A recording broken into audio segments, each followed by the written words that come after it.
He invited me to a gala event as a joke, but regretted it when he saw me walk in. This is a story about a man who thought he was telling a joke. Spoiler alert. He was the joke. Take a breath. It's going to get intense. Welcome to my library. I'm Lena, and our story is just beginning.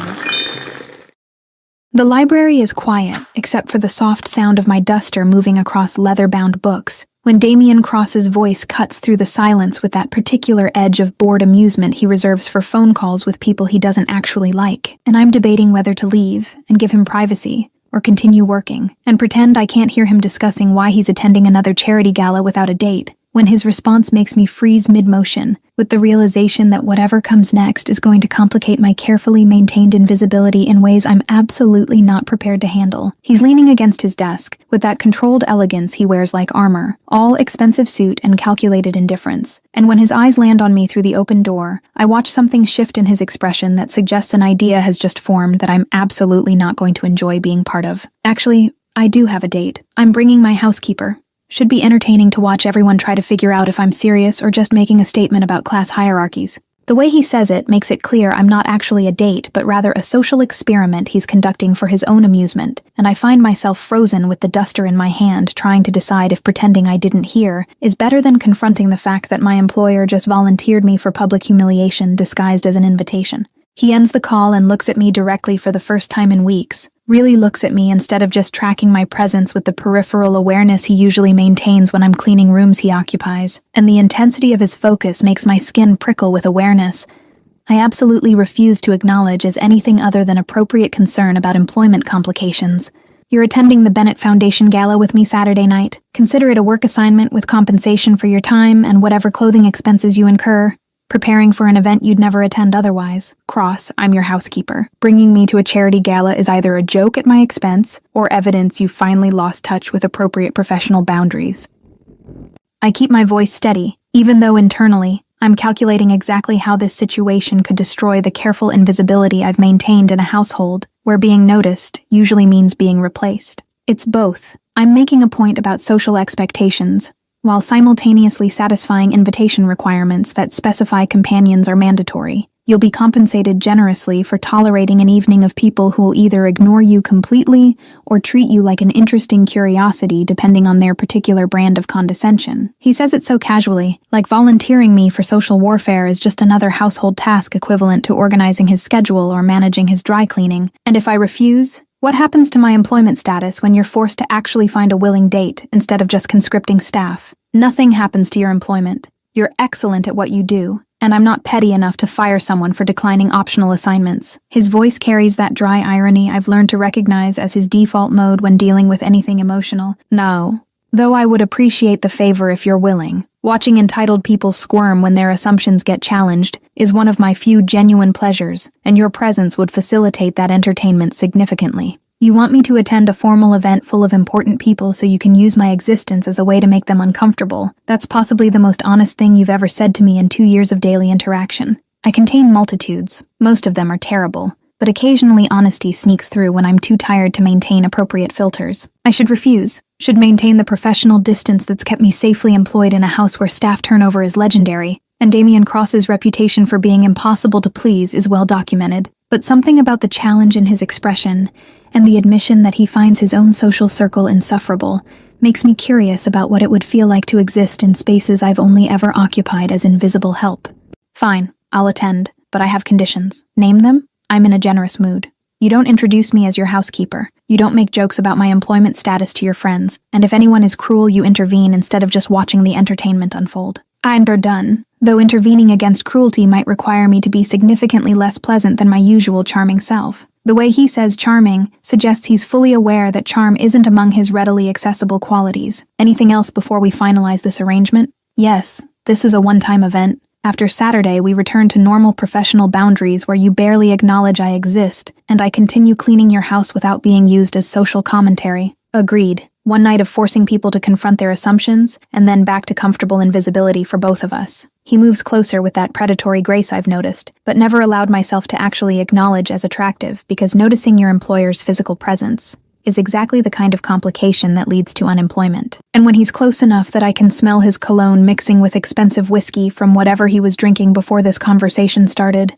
I find myself trapped between the bookshelf and the reality that Damien Cross is significantly more aware of my existence than 2 years of careful distance suggested. You're going to surprise them. I can tell by the way you're standing there, pretending you're not intelligent and observant, and significantly more interesting than the furniture you're currently dusting. His voice has gone low and intimate, despite the professional context. I'm looking forward to watching them realize they've been underestimating someone right in front of them. Or you're setting me up for public humiliation and finding creative ways to justify why that's somehow beneficial to my character development. And perhaps both. I rarely do things for single, uncomplicated reasons. His hand comes up like he's going to touch my face before he catches himself. That almost contact somehow more unsettling than if he'd actually followed through.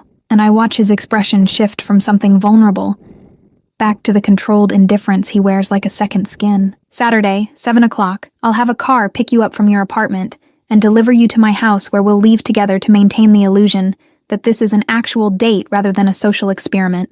This is a terrible idea. I'm going to regret agreeing to this the moment I walk into that venue and everyone realizes I don't belong there. Good. Regret builds character, and watching you navigate spaces where you supposedly don't belong while actually being more genuine than anyone else, there will be the highlight of my entire year. Later that evening, when I'm home in my small apartment trying to figure out what kind of dress someone wears to a charity gala where they're simultaneously a guest and a punchline, I get a text from an unknown number that I immediately recognize as Damien based on the tone alone. I forgot to mention that the twins insisted on helping you prepare. Apparently, Emma declared you'll need princess assistance and Oliver wants to ensure proper jewelry selection. I've been overruled by 6-year-olds, so expect them Saturday afternoon. Also, my 17-year-old brother will likely say something inappropriate. Ignore him.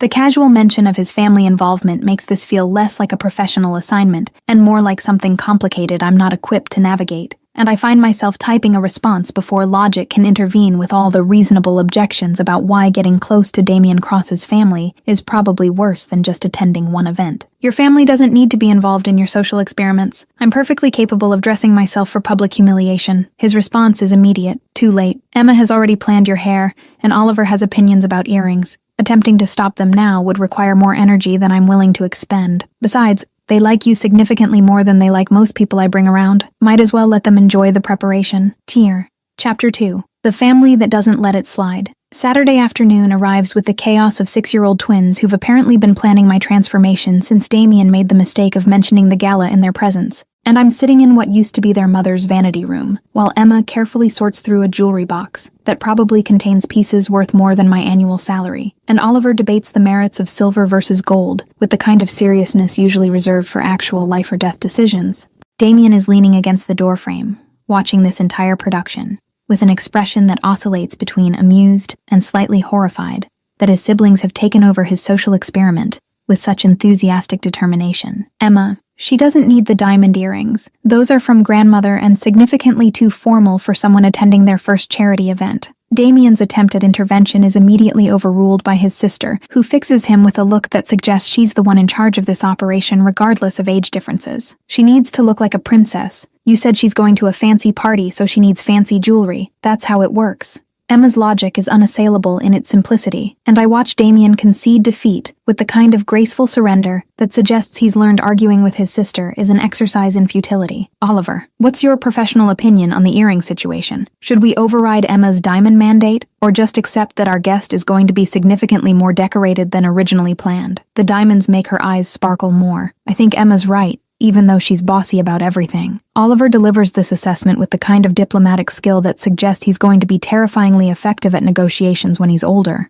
Outvoted by 6-year-olds, this is a new low in my decision-making authority. Damien's voice carries that dry humor I've started to recognize as his default when emotions get too close to the surface. The door opens to admit Damien's 17-year-old brother Marcus, all teenage confidence and complete lack of filter. And the moment he sees me sitting at the vanity with the twins fussing over jewelry, his expression shifts into something appreciative that makes me immediately uncomfortable, given the age gap and the fact that I'm technically household staff, regardless of tonight's unusual circumstances. Okay, I know I'm supposed to be helping with the whole makeover situation, but I need to say this before I forget. You're actually really beautiful, and Damien bringing you to this thing is either the smartest decision he's made in years, or he's completely oblivious to how lucky he is getting to show up with you. The compliment is delivered with such genuine teenage sincerity that I can't even be annoyed about the awkwardness. And when I glance at Damien, I find his expression has gone from amused to something colder that might be protective, or possibly territorial, in ways that seem excessive for an employer whose only interest in me should be as convenient social commentary.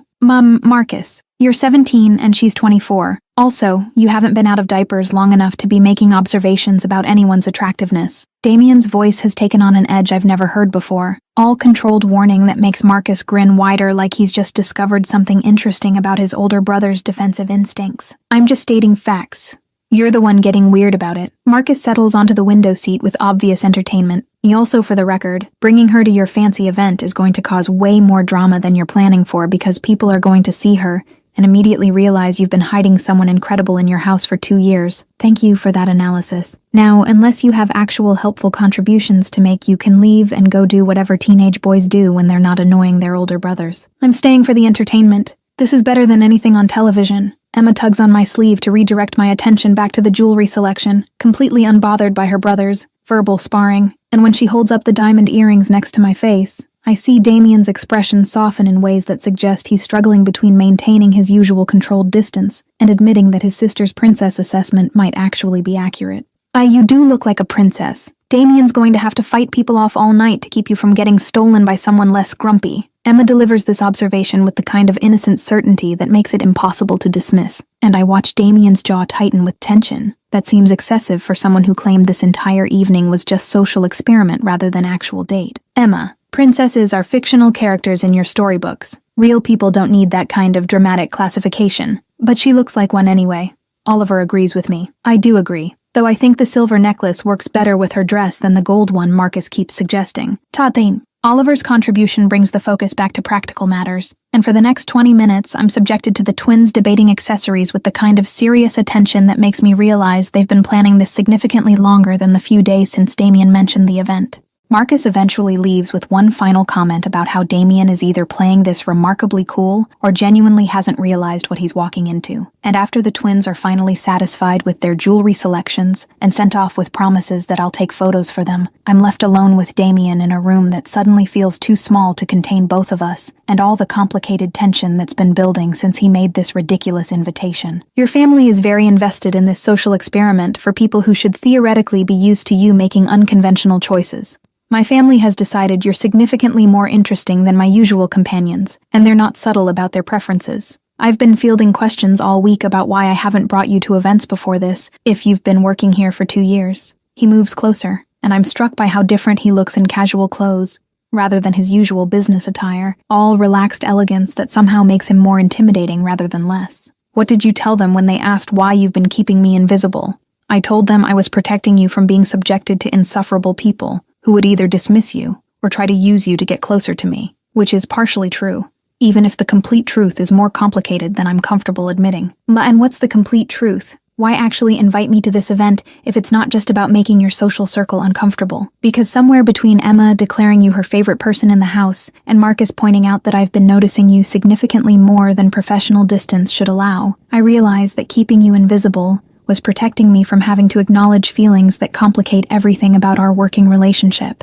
The admission is delivered quietly, like he's confessing something he didn't plan to reveal, and the vulnerability in his expression strips away the controlled mask he usually maintains. Damien, that's the kind of confession that either changes everything or makes Monday morning incredibly awkward when we both have to pretend this conversation never happened. Well, then let's see which one it becomes. Tonight you're not my housekeeper and I'm not your employer. We're just two people attending an event where I get to watch you prove that my family's assessment is significantly more accurate than my attempt to maintain professional distance. BT. His hand comes up to adjust one of the diamond earrings Emma insisted on, and the careful touch against my ear sends electricity through my entire nervous system that makes it impossible to maintain the logical distance I should be preserving. Your brother said you look like a princess. I think he was trying to warn me that I'm walking into something significantly more complicated than planned. Emma's voice from the doorway makes us both step apart instinctively, and when I turn, I find the 6-year-old watching with knowing eyes that suggest she understands more about adult complications than someone her age should be capable of processing.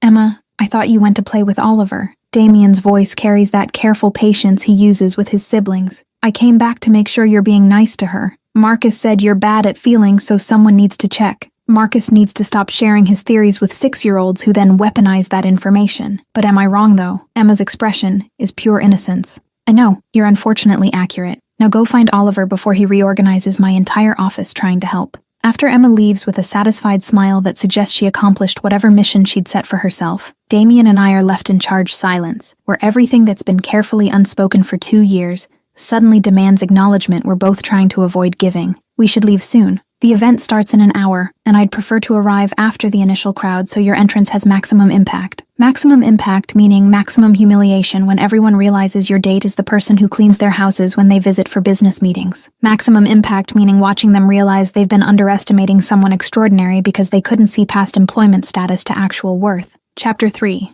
The entrance that turns to silence. The car ride to the venue passes in charged silence, where I'm hyper-aware of Damien beside me in the back seat, all controlled elegance in his perfectly tailored tuxedo that somehow makes him look even more intimidating than his usual business attire. And I'm trying to regulate my breathing because the dress the twins helped me choose is significantly more elegant than anything I've ever worn, and the diamond earrings Emma insisted on are making me feel like I'm playing dress-up in someone else's life. He hasn't spoken since we left his house beyond basic logistics about timing and expectations, but I can feel him watching me with that careful attention he's been trying to hide for what I'm now realizing might have been significantly longer than just the last few weeks. You're nervous. I can tell by the way you keep adjusting those earrings Emma bullied you into wearing. His voice breaks the silence with observation that's more gentle than his usual dry irony. I'm terrified. There's a difference between nervous and actively contemplating whether jumping out of a moving vehicle is preferable to walking into a room full of people who are going to immediately recognize I don't belong there. You belong anywhere you choose to be.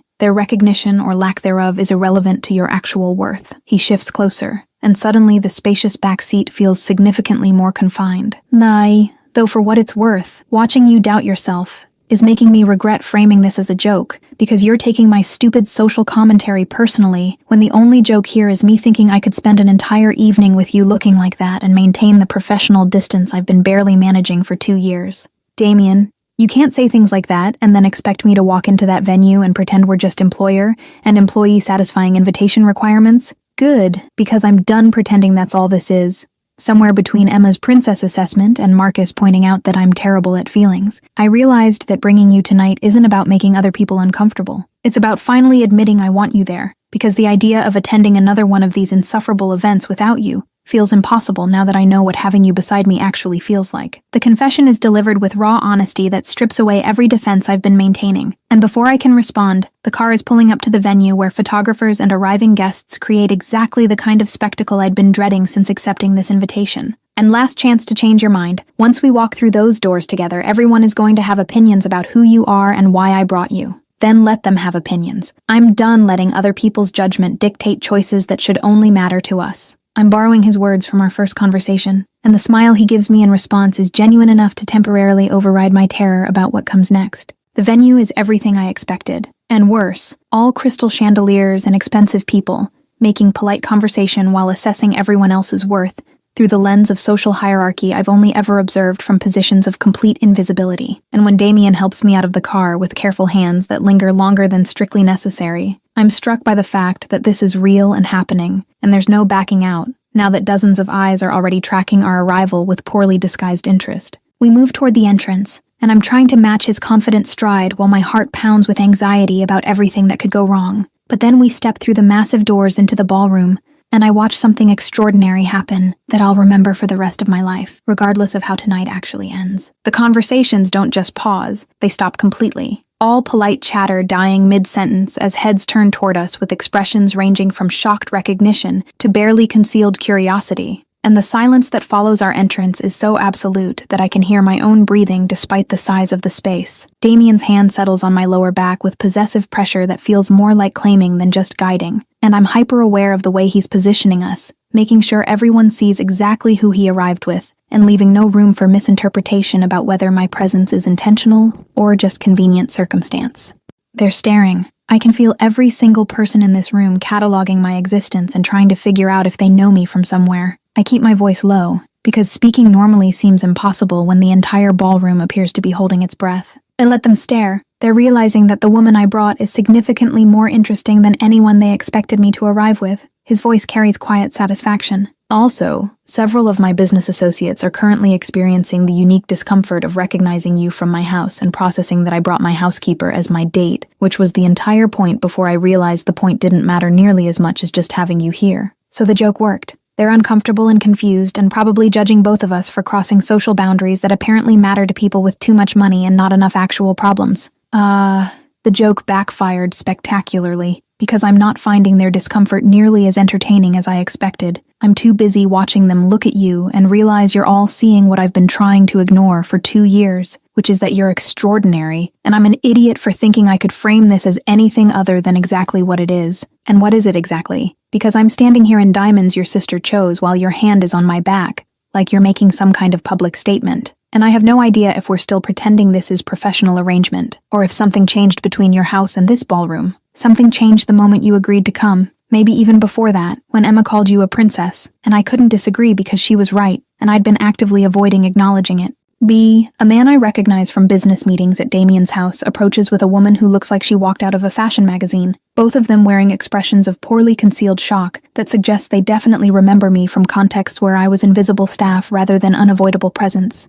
Damien, I see you actually brought a date this year, very unexpected given your usual preference for attending these events solo. The man's voice carries assessment that makes his actual question clear, even if he's too polite to ask it directly. Marcus, lovely to see you. Yes, I decided it was time to stop disappointing the invitation committee by attending alone. Damien's response is deliberately vague, and I watch Marcus trying to figure out if he's supposed to recognize me, or if pretending we've never met is the socially appropriate choice. I don't believe we've been properly introduced. I'm Marcus Bennett, and this is my wife, Caroline. He extends his hand with careful courtesy that suggests he's decided pretending ignorance is safer than acknowledging context. Pleasure to meet you both. I accept the handshake with as much confidence as I can manufacture, while internally screaming about the fact that Marcus Bennett has definitely seen me cleaning Damien's study at least a dozen times over the last 2 years. And you are... Caroline's question hangs in the air with deliberate weight, fishing for information that would clarify exactly who I am and why Damien brought me. Someone significantly more interesting than the usual companions people bring to these events. Damien's interjection is smooth and definitive. Now, if you'll excuse us, I see several people I need to avoid,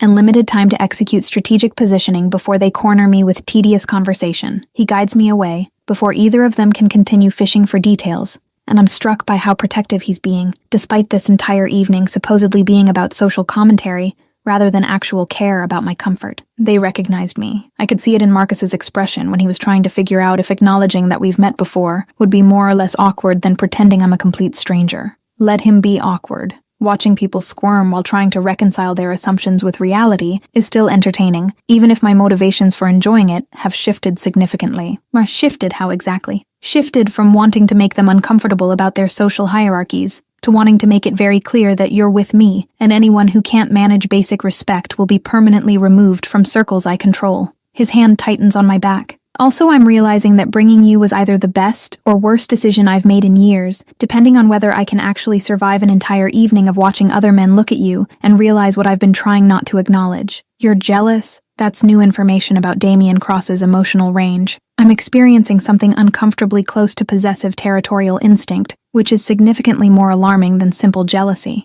G. The ballroom has resumed some semblance of normal conversation, but I can still feel attention tracking us as we move through the crowd. All poorly disguised interest from people who can't quite figure out who I am, or why Damien brought someone unexpected to an event where everything is usually carefully calculated and predictable. And this is working exactly like you planned. They're all uncomfortable and confused and trying to figure out if being polite to me is required, or if they can just ignore my existence like they do with other staff they encounter. Except I don't care anymore whether it's working like I planned. I care about whether you're comfortable, and whether anyone has been cruel enough to require intervention. Everything else is irrelevant to what actually matters. What actually matters being what? You, obviously. Somewhere between the car ride here and watching this entire room stop breathing when you walked in. I realized that the joke was on me the entire time. I thought I was using you to make a point about social assumptions when actually I was just finding an excuse to finally have you beside me in contexts where pretending professional distance was impossible. I'm Lena, and I love writing amazing stories for you. Tell me in the comments, where are you watching from? From your bed at night? Doing chores? I love knowing where you are when these stories reach you. Subscribe to the channel too, so you can have my stories whenever you want. Now, let's go back to the moment when everything started to change. Chapter 4. When Pride Turns to Jealousy. I'm Lena, and I love writing amazing stories for you. Tell me in the comments. Where are you watching from? From your bed at night? Doing chores? I love knowing where you are when these stories reach you. Subscribe to the channel too, so you can have my stories whenever you want. Now, let's go back to the moment when everything started to change. The first hour passes in a blur of introductions, where I'm forced to navigate conversations with people who range from genuinely curious to barely concealing their assessment of whether I'm worthy of standing beside Damien Cross at an event where social hierarchy is usually carefully maintained and predictable. And I'm discovering that years of being invisible have actually made me quite good at reading subtext in polite conversations, where every word carries implications beyond surface meaning. A woman named Victoria approaches with warmth that feels authentic rather than performative, immediately complimenting my dress and asking intelligent questions about my background that suggest she's actually interested in answers rather than just fishing for gossip to share later.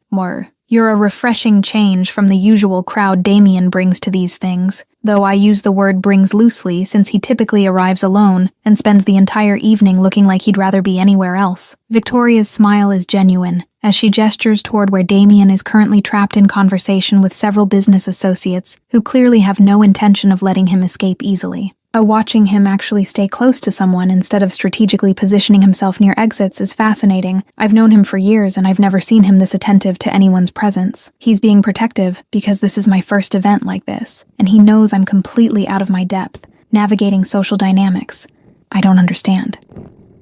Or he's being possessive because he's finally found someone interesting enough to hold his attention longer than 5 minutes. Victoria's observation is delivered with knowing amusement. Either way, you're causing quite the stir. Half the room is trying to figure out who you are, and the other half is trying to figure out how to approach you without acknowledging they're dying of curiosity. Before I can respond, a man I don't recognize joins our conversation with polite interest that seems genuine, introducing himself as David Chen, and immediately engaging Victoria in discussion about a book they've both read while seamlessly including me in ways that make it clear he's practiced at making people feel comfortable in situations where they might feel excluded. The conversation flows easily, touching on literature and art and current events with the kind of intellectual depth I've craved but rarely found in my usual social circles. And I'm so engaged in debate about a particular author's thematic choices that I don't immediately notice Damien has extracted himself from his business associates and is watching our interaction with an intensity that makes my skin prickle with awareness.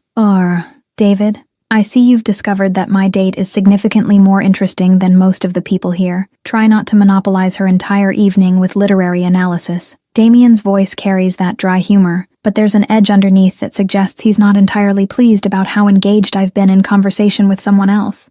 Damien, good to see you actually staying at one of these events longer than your usual 15-minute obligation fulfillment. David's response is friendly, but I catch the slight emphasis on actually staying that implies this is unusual behavior. Your companion was just demonstrating considerably more insight into contemporary fiction than most people I discuss literature with. You've been hiding someone exceptional, I'm aware, which is why I'm interrupting before you convince her that spending time with people who read books is preferable to spending time with me. The casual admission of awareness combined with the possessive way his hand finds my waist suggests David's observation about Damien being attentive isn't wrong, and when I glance up, I find him watching me with something that looks dangerously close to pride mixed with that territorial instinct he admitted to in the car. I should circulate. Lovely meeting you both. We should continue that discussion about narrative structure sometime when Damien isn't glaring at me for keeping you occupied. David excuses himself with knowing humor. And suddenly I'm alone with Damien in the middle of a crowded ballroom where his hand is still possessively placed, and his expression suggests he's processing feelings he didn't anticipate having. You were enjoying that conversation. I could tell by the way you completely forgot I was standing 10 feet away watching David Chen make you laugh. I was having an intellectually stimulating discussion with someone who treats me like an equal. Yes, I enjoyed it. Is that a problem? The problem is watching you be interesting and engaged with someone else is making me realize exactly how much I want to be the only person who gets to see you like that. His voice has gone low and intimate despite the public setting, and which is irrational and possessive, and exactly the kind of complication I was trying to avoid by framing tonight as social commentary, instead of admitting I wanted you here for entirely selfish reasons. Damien, you can't be jealous of a polite conversation about books. That's excessive even for someone who just admitted to territorial instinct. I'm discovering that where you're concerned, my capacity for excessive behavior is significantly larger than previously documented. Before I can respond to that loaded statement, A familiar voice cuts through the nearby conversations with the kind of teenage confidence that makes me immediately recognize Marcus, despite the crowd between us and wherever he's currently positioned. Told you she was beautiful. Also told you bringing her would cause drama. You're welcome for being right about literally everything. Marcus appears with a grin that suggests he's been watching this entire evening unfold with entertainment, and when Damien's expression shifts from possessive to annoyed, I realize his younger brother has been somewhere in this venue the entire time, probably tracking our interactions for maximum teasing potential. Marcus, what are you doing here? You're 17, and this is an adult event with age restrictions you're definitely violating. Mom's on the board. I'm her +1 because Dad had work. Also, I wanted to see how spectacularly you'd handle bringing her to something like this. Marcus's attention shifts to me with approval. For the record, you look amazing, and every guy here has noticed, which is why Damien keeps positioning himself like a territorial guard dog. Marcus, go find the dessert table or literally anywhere that isn't here. Can't. I'm enjoying watching you experience emotions in public. It's educational seeing you struggle with feelings you've been denying. I will physically remove you from this venue. Empty threat. Mom would kill you. Marcus is completely unbothered by his brother's warning. Also, you should probably know that Victoria and David are taking bets on how long it takes you to admit you're actually dating her instead of just bringing her as social statement. Current odds are heavily in favor of you cracking before the night ends. Why are my friends placing bets on my personal life? Because watching you finally care about something beyond work is apparently peak entertainment for people who've known you for years. Also, she keeps looking at you like you're interesting, which everyone finds fascinating given your usual personality. Go drink juice boxes with other children your age. There are no other children here. I'm sophisticatedly observing adult social dynamics. I'm trying not to laugh at their exchange because Marcus is clearly enjoying needling his older brother, and Damien's controlled irritation suggests this is normal sibling dynamic. But then Marcus says something that makes the entire interaction shift from amusing to complicated. Seriously though, she's great, and you should stop pretending this is casual before someone else realizes what you've been too stubborn to admit and tries to pursue her properly. Okay, the 17-year-old brother just said what everyone already knew, except for the two of them. The protective warning in Marcus's voice, despite his age, makes it clear he's not just teasing. And when I look at Damien, I see his expression has gone serious, in ways that suggest his brother's observation hit closer to truth than he's comfortable with. Marcus, thank you for that unsolicited advice. Now please go literally anywhere else before I forget your family and handle this less diplomatically. Fine, but I'm texting Emma and Oliver updates because they made me promise to report if you were being nice to her. After Marcus finally leaves with a satisfied grin, Damien and I are left in charged silence where everything his brother said hangs between us, demanding acknowledgement neither of us seems ready to give. Your brother is perceptive for 17, also apparently invested in making sure you don't mess this up, whatever this actually is. My entire family has decided they prefer you to my usual companions, and they're not subtle about their interference. I've been fielding texts from Emma all evening, asking if I'm remembering to be nice and not scary. Are you being nice, or are you being territorial and possessive, while pretending it's just protective employer behavior? I'm being honest about the fact that watching other men talk to you is significantly harder than I anticipated, and I'm running out of rational explanations for why that's affecting me so much. His hand slides from my waist to capture my hand properly, threading our fingers together in a gesture that's too intimate for professional relationship. Marcus is right that I'm terrible at this, at feelings and admitting when something matters more than I want it to. But you matter, and pretending otherwise stopped being possible somewhere between your entrance, silencing this entire ballroom, and David Chen making you laugh about books. Damien, we're in the middle of a charity gala surrounded by people who are definitely noticing that you're holding my hand like we're together. This is significantly beyond social commentary territory. Good, let them notice. I'm done caring what anyone thinks about choices that only affect us. End Chapter 4. Chapter 5. The chemistry he didn't plan. We escape to a private terrace an hour later, when the constant performance of navigating social warfare becomes too exhausting to maintain without breaking, and the relief of being alone with Damien in the cool night air makes me realize how much energy I've been expending just existing in spaces where my presence is constantly being evaluated by people who can't decide if I'm worth basic courtesy or just his temporary entertainment. He's quiet for a long moment, leaning against the stone railing with that careful control that suggests he's processing something he doesn't quite know how to articulate, and when he finally speaks, his voice carries a vulnerability I've never heard from him in 2 years of daily interaction, where everything was carefully filtered through professional distance. And I owe you an apology for framing this entire evening as a joke, for thinking I could bring you here as social commentary and not have it mean something significantly more complicated than just making entitled people uncomfortable. You're apologizing. That's unexpected character development for someone who usually doubles down on questionable decisions, rather than admitting they were wrong. I'm learning that where you're concerned, my usual strategies don't work. You make me want to be honest instead of just strategically positioning myself for maximum control. He turns to face me fully, and the city lights create a backdrop that's almost romantic, if I ignore the fact that we're at an event where he initially brought me as a punchline. Oh, watching you tonight, seeing you hold conversations with people like David while being genuinely yourself instead of performing for anyone's benefit, it made me realize I've been an idiot for 2 years, thinking I could keep you at professional distance when what I actually wanted was exactly this. And what is this exactly? Because I'm standing here in diamonds your sister chose while you apologize for jokes that stopped being funny the moment I agreed to come, and I have no idea if we're having a moment, or if this is just you processing guilt about using me as social experiment. This is me admitting that the joke was always on me, that I convinced myself bringing you was about making a point when really it was just the first excuse I could manufacture to have you beside me in contexts where pretending I don't care became impossible. His hand comes up to touch my face with gentleness that contradicts the intensity in his expression. You're brilliant and funny, and you see through my sarcasm to the actual person underneath, and watching you prove that to everyone here tonight while I stood there being possessive and territorial made me realize I'm completely gone for you in ways I don't know how to handle gracefully. That's the most romantically incompetent confession I've ever received, which somehow makes it more believable than if you'd rehearsed something smooth. I don't do smooth. I do controlled and calculated and occasionally honest when someone makes it impossible to maintain the usual defenses. So what now? We acknowledge this thing between us and figure out how to navigate it without destroying my employment and your reputation, or we pretend this conversation never happened and go back to you barely acknowledging my existence while I clean your house. We acknowledge it,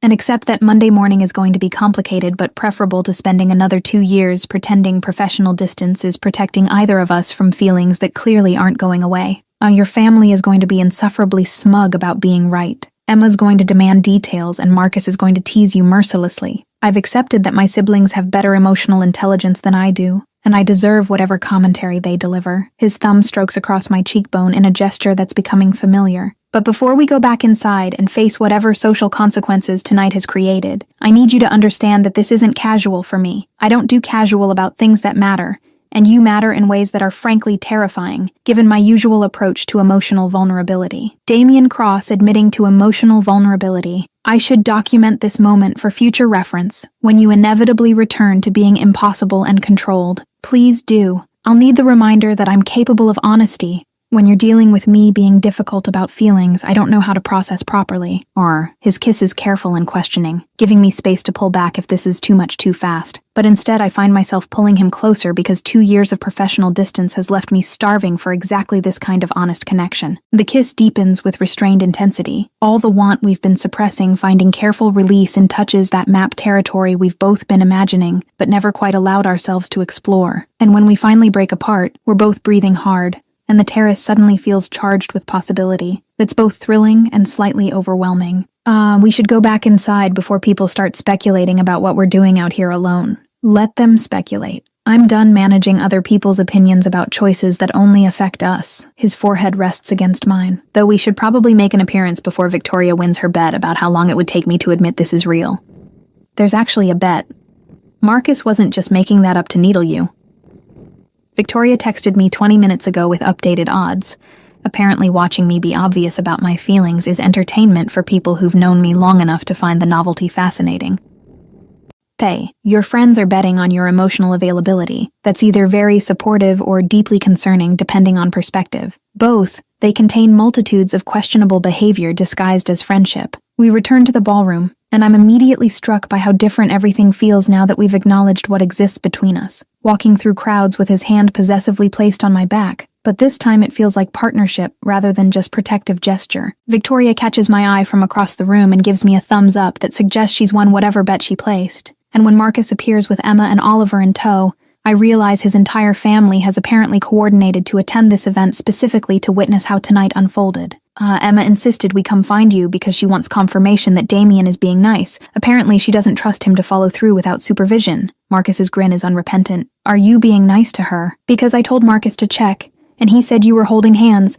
which means you're probably being nice, but I wanted to make sure. Emma's serious expression as she addresses her oldest brother makes it clear she takes her supervisory responsibilities very seriously. I'm being nice, I promise. Also, why are you here when this event supposedly has age restrictions? Mom brought us because we wanted to see her dress and make sure you weren't being grumpy. Emma's logic is unassailable. Also, Oliver wanted to see if the diamond earrings worked, and they do. She looks like a princess, just like I said. You were right about everything. She does look like a princess, and I was being stubborn about admitting it. Damien's concession to his sister's assessment is delivered with surprising grace. And does this mean you're going to keep bringing her to places instead of coming alone and being boring? Oliver's question is innocent, but loaded with hope. Yes, if she'll tolerate being seen in public with someone who's terrible at feelings, and occasionally uses sarcasm as a defense mechanism. I think I can manage that, as long as you keep letting your siblings supervise to make sure you don't mess it up. Deal, though I reserve the right to be moderately grumpy about their interference. Emma hugs my waist with the kind of fierce affection that suggests she's claimed me as part of their family,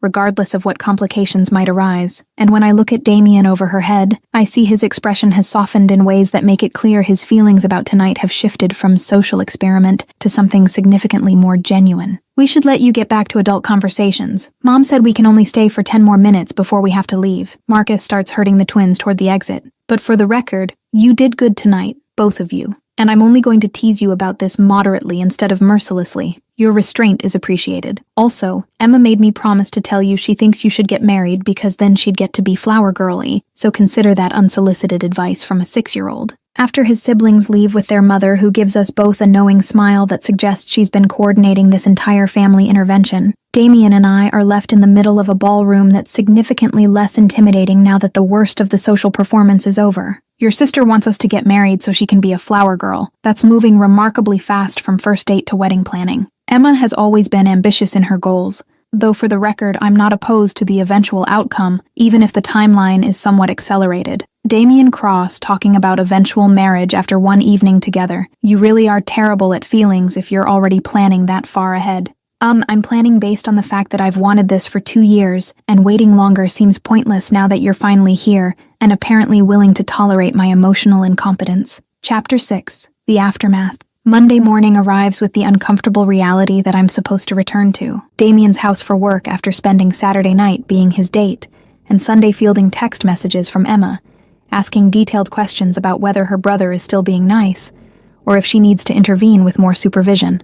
And I'm standing outside his front door at 7 in the morning, trying to figure out how to navigate entering a space I've occupied as staff for 2 years, when everything about our dynamic has fundamentally shifted in ways neither of us fully knows how to handle. The door opens before I can use my key, and Damien is standing there already dressed for work, looking like he's been awake for hours, probably overthinking this exact moment. You were going to stand out there debating whether to use your key or knock like a guest. I could see you through the security camera processing the entire decision. His voice carries that dry humor, but there's tension underneath that suggests he's just as uncertain about how this works as I am. I was trying to figure out if I'm still your housekeeper, or if Saturday changed that along with everything else. Appropriate entry methods seem relevant to clarifying role boundaries. You're definitely not just my housekeeper anymore, though we should probably discuss what you actually are before the twins wake up and start planning our wedding with Emma's characteristic enthusiasm. He steps aside to let me enter, and the familiar space feels different now that I've been here as something other than staff. Your house feels strange when I'm not immediately cataloging what needs cleaning. This is going to take adjustment. Everything is going to take adjustment, but we'll figure it out together instead of me just issuing instructions and you maintaining professional distance. We're standing in his foyer having what might be the most awkward conversation of my life, when Emma appears at the top of the stairs in pajamas, immediately lighting up when she sees me, and racing down with the kind of enthusiasm that suggests she's been waiting for my arrival. You came back. Marcus said you might not come back because Damien is bad at talking about feelings, and might have scared you away with his grumpy face. I came back, though your brother and I are still figuring out how this works now that everything is different. It works by him being nice and you staying here forever and maybe eventually getting married so I can be a flower girl. Emma's solution is delivered with absolute certainty.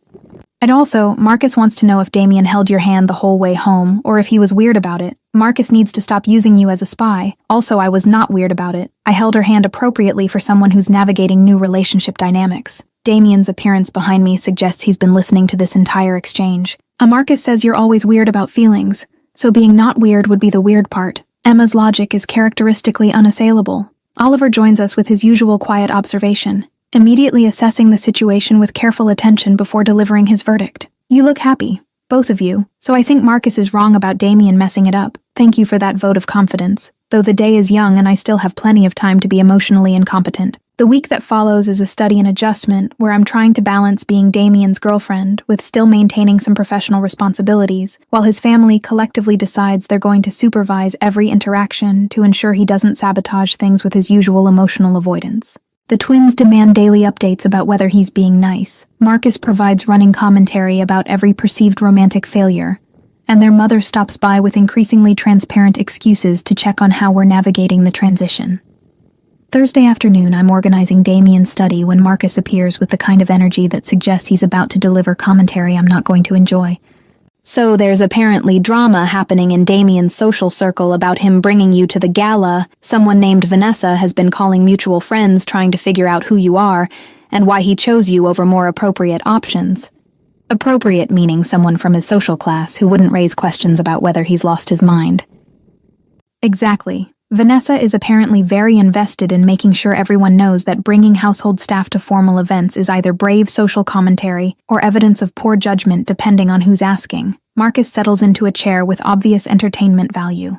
And Damien's been getting texts all week from people wanting to know if it was serious or just a statement. What has he been telling them? That it's none of their business, and anyone who has a problem with his choices can direct complaints to him personally rather than gossiping like teenagers. Marcus's grin suggests he finds his brother's protective aggression entertaining. Also, he may have told Vanessa specifically that her opinion is irrelevant, and she should focus on her own relationships, instead of critiquing his. He actually said that to someone who's probably influential in his social circles. He said significantly worse than that, but I'm paraphrasing for polite company. Damien appears in the doorway with timing that suggests he's been monitoring this conversation. Marcus, stop gossiping about my personal life to my girlfriend. Also, Vanessa's influence is significantly less important than she believes, and I'm not concerned about social consequences from people whose approval I've never actually valued. I'm just keeping her informed about the drama you're creating by choosing authenticity over social expectations. You're welcome for the service. Your service is noted and unappreciated. Now go do homework or whatever 17-year-olds do when they're not interfering in adult relationships. After Marcus leaves with a satisfied grin, Damien moves into the study with an expression that suggests he's been dealing with exactly the kind of social fallout Marcus described. And Vanessa has been persistent about expressing her opinions on my choice in companions. Apparently, bringing you to the gala has raised questions about my judgment that she feels qualified to critique. Should I be concerned about influential people in your social circle thinking I'm evidence of poor decision-making? You should be confident that I've spent the week making it very clear to anyone who'll listen that you're not a decision I'm questioning, and they can either accept that or find themselves removed from circles I control. He moves closer with that possessive energy I've learned to recognize as his default when someone threatens what he considers his. Vanessa specifically was informed that her continued commentary on my personal life would result in professional consequences she's not prepared to face. You threatened business consequences because she was rude about me. That seems excessive for someone who claimed this started as social commentary. It stopped being social commentary the moment you walked into that ballroom. Everything since then has been me protecting what matters while dealing with people who think class boundaries are more important than actual connection. Your family has been aggressively supportive in ways that suggest they're running interference for us. Emma asked me yesterday if anyone had been mean and needed her to talk to them. Emma has decided you're family, and she takes family protection very seriously despite being 6. I've been fielding her reports about potential threats with appropriate gravity. Your 6-year-old sister is monitoring social threats on my behalf. This family is wonderfully chaotic. They're invested in making sure I don't mess this up because they've apparently decided you're the best thing that's happened to our household in years. His hand finds mine with familiar ease.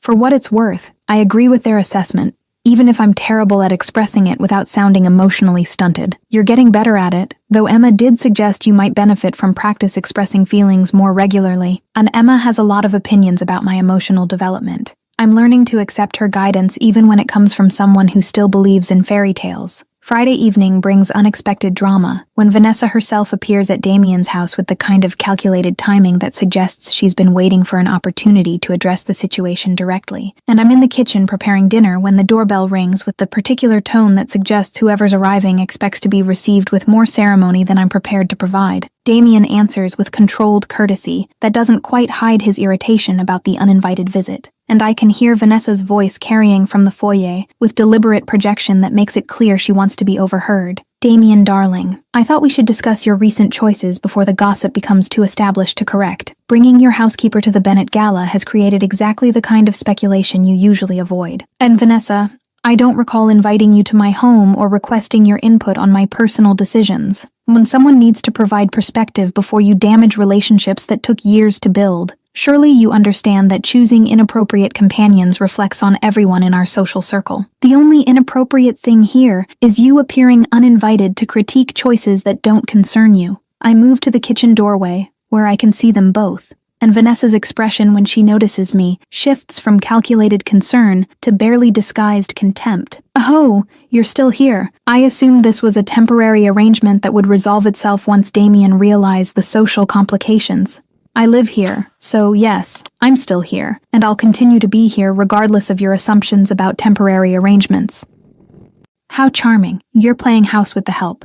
Very progressive of you. Damien, though I question the sustainability of relationships built on such unequal foundations. The only unequal thing here is your assumption that birth circumstances matter more than actual character. Damien's voice has gone cold in that particular way that means someone has crossed a line they're going to regret. You're going to leave now, and you're not going to return. And if I hear that you've continued spreading commentary about my relationship, I'll ensure that business opportunities you've been pursuing through our mutual connections become significantly less available. You're threatening me over your housekeeper. That's remarkably short-sighted. I'm protecting my girlfriend from someone who thinks social hierarchy excuses being cruel. There's a significant difference. Emma appears at the top of the stairs in pajamas, having apparently been listening to this entire exchange. You're being mean to her, and that's not allowed. Damien said anyone who's mean has to leave, and you're being really mean. Darling, adults are having a conversation. Adults shouldn't be mean. That's what Mommy says. So you should leave like Damien said. Emma's 6-year-old authority is delivered with absolute confidence. Vanessa's departure is less graceful than her arrival. All barely contained outrage about being dismissed by both Damien and his elementary school-aged sister. And after the door closes behind her, Emma descends the stairs with satisfaction. I told Marcus someone was being mean and needed to be told to leave. He said, to let you handle it, but I wanted to help. You helped perfectly, though you're supposed to be asleep. I was getting water and heard the mean lady, so I stayed to make A condescending ex-girlfriend being kicked out by a 6-year-old. In real life, that's rude. But here, I listen to the whole thing, and I even get excited when Emma tells her to leave. Chapter 7. Who Laughed Last? 6 months after the gala that changed everything, I'm standing in Damien's bedroom watching him struggle with his bow tie, while Emma provides unhelpful commentary from her position on the bed where she's been supervising our preparation for another charity event with the kind of serious attention she brings to all matters she considers important. And the familiarity of this routine makes me realize how completely my life has transformed from invisible housekeeper to integral part of a family that's claimed me as their own with characteristic intensity. I'm no longer employed by the Cross family in any official capacity, having transitioned to consulting work that lets me maintain independence while building something entirely my own. And the financial stability Damien insisted on providing during that transition has given me freedom to make choices based on what I actually want, rather than just survival necessity. You're doing it wrong again. You always do the bow tie wrong, and then she has to fix it. Emma's observation is delivered with the kind of exasperated patience usually reserved for much older siblings. I'm deliberately doing it wrong so she has an excuse to stand close to me. It's strategic incompetence. Damien's admission makes me laugh as I move to fix the tie he's absolutely capable of managing himself. And that's manipulative. You should just ask for closeness instead of pretending you can't dress yourself. Where's the fun in direct communication when I can create situations that require your intervention? His hands settle on my waist while I work on the bow tie. And 6 months of this particular dynamic has made me very aware that his strategic incompetence extends to numerous areas where he's perfectly capable but prefers my involvement. You're both being weird.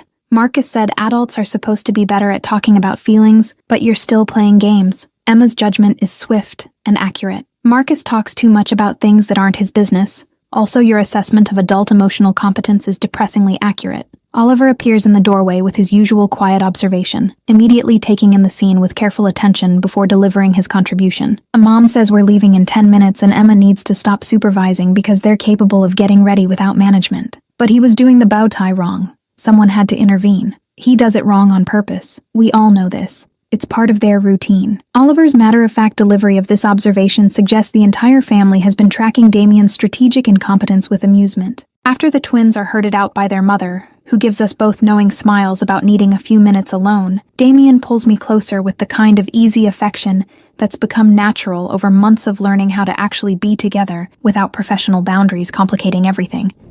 And are you ready to face the same people who watched you walk into that ballroom 6 months ago, except this time as my actual girlfriend rather than the date I claimed was social commentary? I'm ready to watch them realize that the joke they thought was temporary has become permanent. Also, I'm curious whether Vanessa will be there looking miserable about the fact that her predictions about sustainability were completely wrong. Vanessa has been notably absent from events where she knows we'll be attending. I think Emma's dismissal wounded her pride more than my professional threats. Your 6-year-old sister is terrifyingly effective at social warfare. I'm glad she's on our side. Emma has decided you're family, which means she'll defend you against anyone regardless of age or social standing. It's simultaneously heartwarming and slightly concerning. The venue is the same ballroom where everything started, and walking in on Damien's arm this time feels fundamentally different from that first terrifying entrance where I'd been convinced everyone could see through my borrowed confidence to the housekeeper underneath. This time, I'm wearing a dress I chose myself, jewelry that's mine rather than borrowed from his family collection, and the confidence that comes from 6 months of proving that I belong in his life, regardless of what social hierarchies suggest should be possible. The silence that greets our entrance is nothing like the shocked pause from 6 months ago. This time it's acknowledging awareness from people who've spent half a year watching us prove that what started as a joke has become something genuine. And I can see recognition in expressions that suggest they've accepted that we're not going anywhere regardless of their initial judgments. Victoria approaches first with warm enthusiasm, immediately pulling me into a hug that's become familiar over months of actual friendship rather than just polite acquaintance. You're absolutely glowing. I told Damien 6 months ago that bringing you would be the best decision he'd made in years, and I'm delighted to have been proven correct. You also won money betting on how long it would take him to admit his feelings, so your delight is somewhat financially motivated. The money was just bonus. Watching him actually happy instead of just controlled and distant is the real reward. Victoria's attention shifts to Damien with knowing amusement. You're significantly less terrifying when you're in love. It's disconcerting for those of us who've known you for years. I contain multitudes. Apparently one of those multitudes is capable of emotional vulnerability when properly motivated. Properly motivated meaning she threatened to leave if you didn't learn to communicate like an actual human. Among other interventions, my entire family has been aggressively coaching me on appropriate relationship behavior. David Chen joins us with his usual intellectual warmth, immediately engaging me in conversation about a book he'd recommended months ago that's led to ongoing discussion about narrative structure and thematic development. And I'm struck by how natural it feels to exist in these spaces now that I'm not constantly questioning whether I belong or just performing belonging for Damien's benefit. Marcus appears with the twins in tow, all 3 of them dressed formally and looking remarkably well-behaved for approximately 5 minutes before chaos inevitably emerges. Emma wanted me to tell you that she's been watching to make sure Damien is being nice, and so far he's passed inspection. Marcus delivers this message with theatrical seriousness. And I'm always nice now. It's exhausting, but apparently required for maintaining relationship stability. You're not always nice. You're just less grumpy than before. There's a difference. Emma's correction is delivered with her characteristic precision. I stand corrected. I'm less grumpy than before. Is that sufficient for continued approval? It's acceptable, but you should probably hold her hand more because people need to know she's your girlfriend and not just someone you brought to be polite. Damien immediately takes my hand with exaggerated compliance, threading our fingers together with the kind of easy intimacy that's become his default whenever we're in public spaces, and Emma nods with satisfaction that her guidance has been appropriately implemented. The evening progresses with conversations and introductions where I'm treated as Damien's equal rather than his questionable choice. All careful courtesy from people who've apparently decided that accepting our relationship is preferable to being excluded from his professional and social circles. And by the time we escape to the same terrace where he'd first admitted his feelings 6 months ago, I'm exhausted from performing, but also exhilarated by how completely everything has changed. 6 months ago, I brought you here expecting social commentary and got emotional honesty I wasn't prepared to handle. Tonight, I brought you here as my girlfriend and spent the entire evening being grateful that the joke backfired so spectacularly. His arms wrap around me from behind, and the city lights create the same romantic backdrop they did that first night. Your family is going to want updates about whether you were appropriately romantic during our terrace moment. Emma made me promise to report if you said anything sweet. Then tell her I said that loving you is the easiest thing I've ever done despite being terrible at feelings, and that I'm planning to keep being less grumpy for the foreseeable future if it means you stay exactly where you are. And that's actually very sweet. Emma will be proud of your emotional development. My 6-year-old sister has become my relationship coach. I've accepted this reality. We return to the ballroom, and I'm struck by how natural it feels to exist here now, no longer invisible by necessity, but choosing visibility. Because being seen beside Damien means being part of something that matters more than any social acceptance ever could. His hand finds mine again with that familiar possessiveness. And across the room, I see Emma giving us a thumbs up that suggests her supervision has concluded with satisfactory results. A woman I don't recognize watches from near the bar with an expression that's carefully neutral, but somehow feels assessing in ways that suggest history I'm not aware of. And when Damien notices her attention, his hand tightens on mine with protective instinct. That's Catherine. Someone I dated briefly years ago, who's apparently decided attending events where she knows I'll be, is worth the discomfort of watching me with someone else. Should I be concerned about ex-girlfriends who observe from distances? You should be confident that anyone from my past is irrelevant compared to what we're building, Catherine included. Very smooth. Emma would approve of that reassurance. I'm learning from the best.